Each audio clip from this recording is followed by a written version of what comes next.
Hey guys, Mr. Marcus here, and as you can see, we're back with some Master League today. Of course, some Southampton Master League. Of course, after last episode, we played Bolton.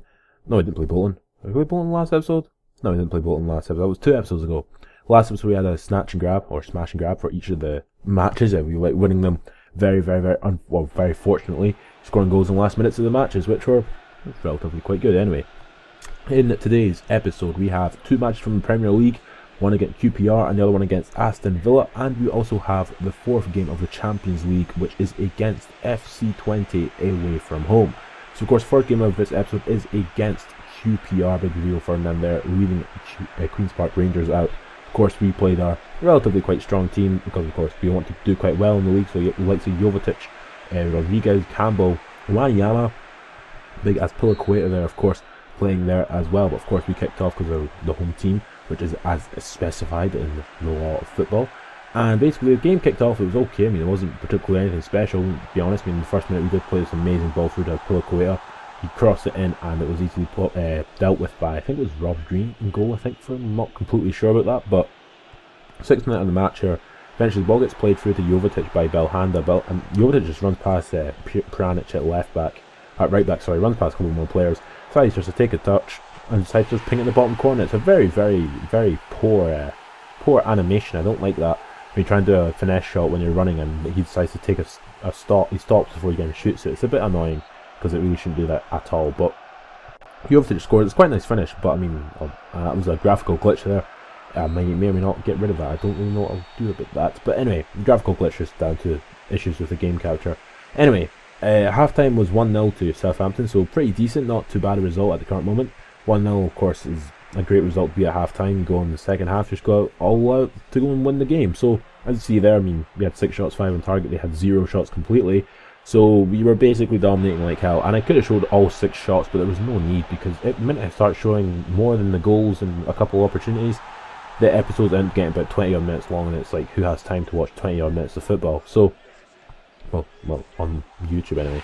But anyway, yeah, as you see here, J. Rodriguez scores the 2nd goal of the game, make it 2-0. It's absolutely fantastic finish. Does a little nice roulette turn, then just blasts it past the goalkeeper to make it 2-0 to us, and that was it. And that was the final score, 2-0 against QPR. Nice little easy win to take us into the Champions League, keep our momentum going, of course, considering we haven't lost a game in quite a while now. In the last episode, we probably should have lost at least one of those games, but fortunately we won all of them. So going to the next next match is against FC20 away from home. So again, Y Mokhtar, whatever his name is, was quite OP in that first game. He scored 2 goals after we were 2-0 up, and then we ended up scoring the last minute. I think with it wasn't Pella, was it Wanyama?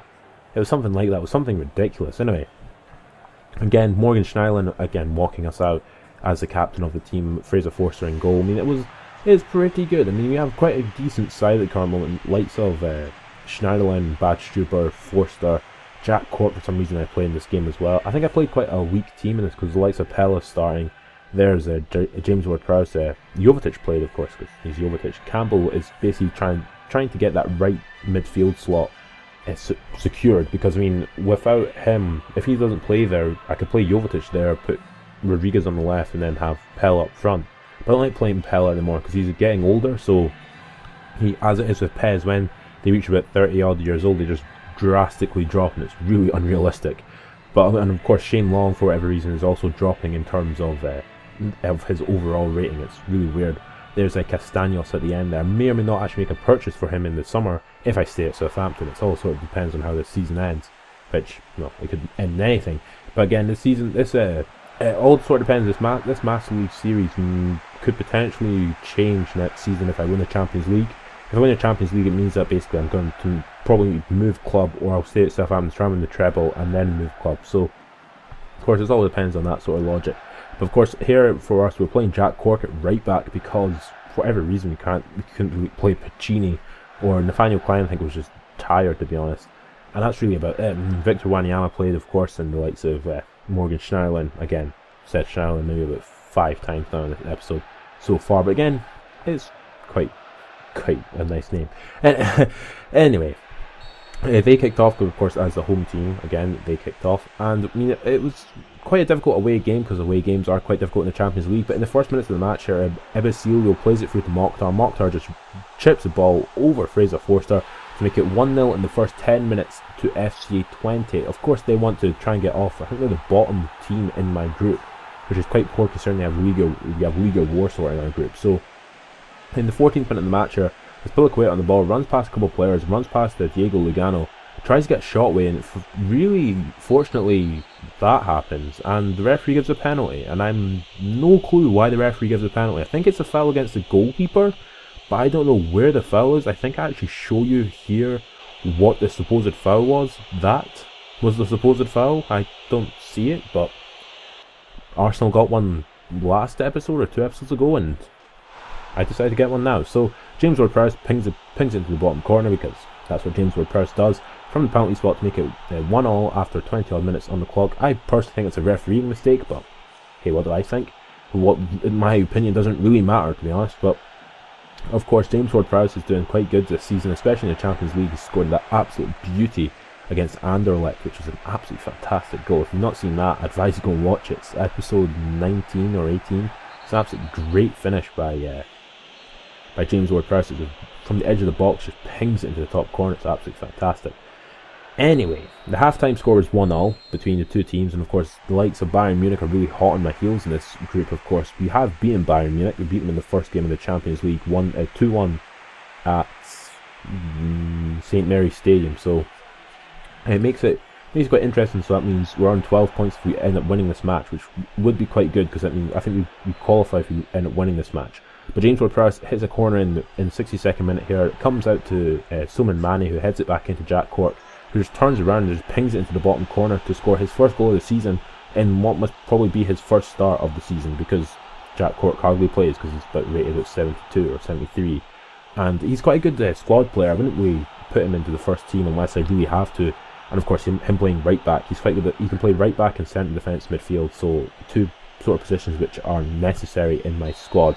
But anyway, as you see here, we won 2-1, and that was that. Like I said, I'm sure I was correct in thinking that when we won the fourth game, we would probably end up qualifying, because if Bayern Munich have won, they will have won 3 games and lost 1. We've won 4 games, and I think Liga Warsaw have drawn 1 and lost 3, and 20 have lost 4. I think something like that. I mean, I will show you the table in a moment. But of course, there's Big Island as well. They're clapping away. As we see the stats, I mean, we deserve to win. 12 shots, 9 on target. Can't really go wrong with that. And FC 20 did have their opportunities, but they were limited to basically 3 shots. So, Group A after 4 games, Bayer Leverkusen are probably going to end up going through that group. Man United are definitely going through Group B.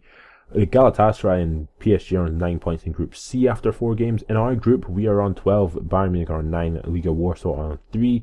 Group E, Barcelona and Ajax are actually through. Brescian are not. Well, they're out now. In Group F, Real Madrid are through, and the Schalke are just about through, more or less. Juventus are also through in Group G, and Shakhtar Donetsk are more or less through as well. And in Group H, FC, Zenit St. Petersburg and Chelsea are on 9 points each. So basically, from those teams, I could probably beat all of them. I have full faith in my ability to play this game, that I think I could probably beat any of them. But anyway, as you see here, into the last game of this episode is against Aston Villa, Paul Lambert's side, who, well, not anymore, it's now Tim Sherwood's side in real life.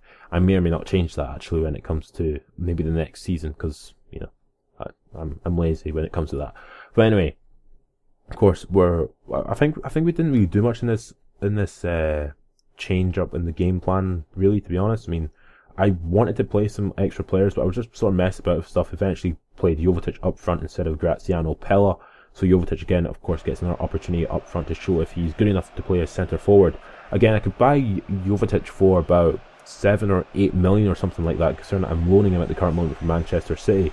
And he's a great player, so I could potentially be suckered into buying him, even if I don't stay at Southampton past this season. So it's all sort of interesting thing, because if Jovetic went there, I mean, I could make them to quite a good squad, and then they could actually continue like their own legacy without me being there, which would be interesting. And of course, if I do leave, I'm probably not going to go to another English club. It'll probably end up being Atletico Madrid or like Barcelona or something, somewhere which is probably licensed, which would be quite good to see anyway.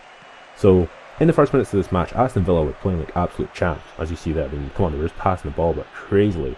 But literally nothing happened in the first half as Schneiderlin on the ball gives it to Belhanda with a really poor attempt, and 0-0 at half time. So I mean, it was a complete waste of time showing you anything from that first half. I don't remember when I brought on Stephen Davis. Did I play Stephen Davis from the start? I don't remember that, but I was going to show you the stats there, but the stats literally were just, there was no need to show you them.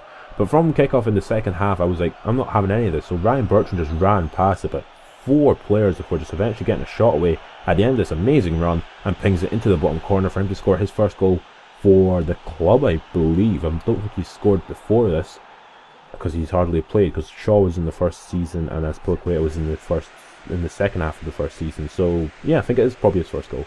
But in the 80th minute of the match here, Brad Guzan on the ball sort of pings a really poor pass out, and Rodriguez heads it down to Jovetic. Jovetic decides just to wait his time, skins past Carlos Sanchez, runs past a couple of players, tries to get a shot away, really poor attempt at the shot, and it comes out to Ali Sissoko, who gives it to Joel Campbell, and Campbell just decides to ping it into the top corner from about 20 odd yards like an absolute boss, and makes it 2-0 to us, and it more or less secures victory, considering it's like the 80th minute of the match. We're probably going to end up winning. So into the last minutes of the match here, as we see me clearing it. Of course, clearing is a gift. Clearing is a gift. You should really use it a lot more often if you're in a tough situation. But a 2-0 win against Aston Villa away from home. It's an absolutely great result, considering they have the likes of Benteke and Agbolmahor up front, who always seem to torment me.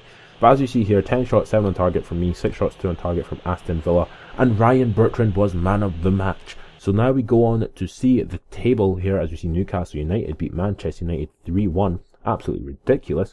Arsenal most likely still top of said table with 29 points. Tottenham are second and 27, and we are third with 25, the same as Liverpool in fourth. So if you have enjoyed this video, subscribe my channel for more, and catch you later.